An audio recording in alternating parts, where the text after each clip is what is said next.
Okay, the purpose of this video is to teach our Apple users how they can access their server and the QuickBooks software living within it so they can carry out their bookkeeping and accounting functions. So the first step is to go ahead and open up a browser. We have an application we need to download. Let's search for Apple Windows Remote.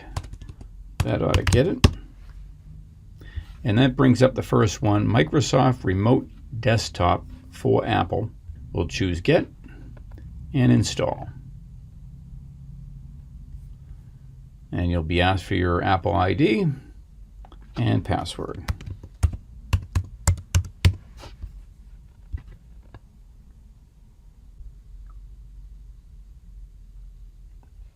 Okay, let's go ahead and open it up and start things off.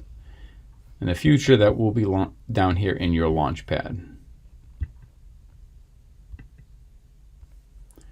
Sure, we'll give them access to the microphone and the camera in case that turns out to be needed, but it probably won't be. And let's add our first PC connection. Okay, it wants the IP address of the remote server. So your server, of course, will be different. User account, we can ask when required, or we can add a user account here. I'll go ahead and add one now. And that's a generic user that we use for just such a demonstration. And you'll put in your own username and password. Okay, optional, no. Groups, they've got all kinds of different things that we can do here. And we'll just go ahead and hit add. Beautiful. So there, in the future, there it will be. So we're just going to click on that. Actually took a double click. I'll say yes, continue. And since we've already supplied the password, nothing more is needed from us. And just like that, you're inside your server looking at the QuickBooks environment. So this, even though we're on an Apple, as you can see, it fills the screen completely. I'm going to go ahead and open up that QuickBooks icon just so you can see it does what it's supposed to do. And at that point, it's asking us to open our company file. Now, once you've done this the first time, as your user, it won't ask you to open the company file any longer. It'll know right where to find it. And that is it. I'll go ahead and close this.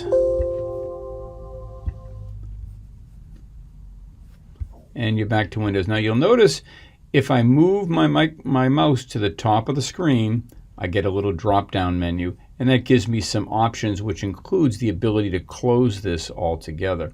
I can also minimize it, or actually kind of make it a little smaller anyway. And by doing so, you can kind of see that the Windows environment that we're using is actually a program on our Apple computer. But if we want the whole Windows experience, this is how we would get it. And I'd like to show you one other thing. Down here at the bottom, you see the folder for File Explorer. You know, multiple users can use this same server version of Windows and QuickBooks.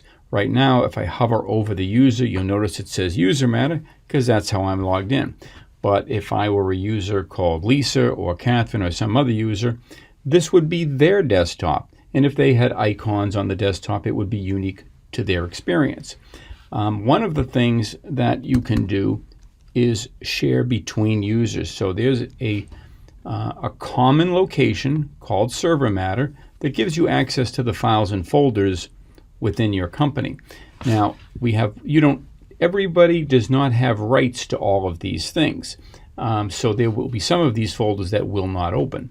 But we're going to, in this case, open up bookkeeping because I know this user has access to that.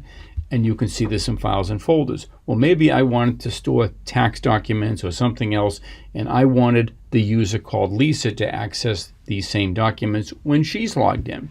Well, we can commonly use that folder to do so. And that is it. By default, for those that are current clients of ours, if you're searching for the QuickBooks company file, by default, we put that in the root directory of the C drive instead of in users in some username, because this same software is being used by multiple logins. It gives a common location and not locked up within a single user. Anyway, that's it. Thanks for watching. Hope you enjoyed it. Bye-bye.